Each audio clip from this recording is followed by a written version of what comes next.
राम जी के भइले जनमावा हो रामा चैत महीनावा। राम जी के भइले जनमावा हो रामा चैत महीनावा। केहू लुटावेले अनधन सोनावा, केहू लुटावेले अनधन सोनावा। देहिए लुटावेली कंगनवा हो रामा चैत महीनावा। देहिए लुटावेली कंगनवा हो रामा चैत महीनावा। राम जी के भइले जनमावा हो रामा चैत महीनावा। राम जी के भइले जनमावा हो रामा चैत महीनावा।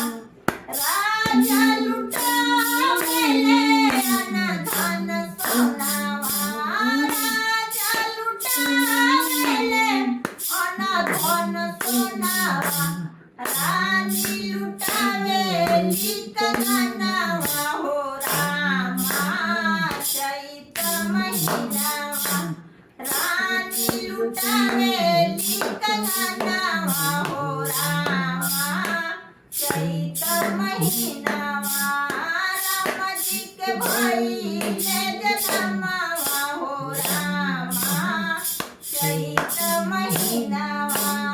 राम जी के भइले जनमावा हो रामा चैत महीनावा। केहू लुटावेले अनधन सोनावा, केहू लुटावेले अनधन सोनावा।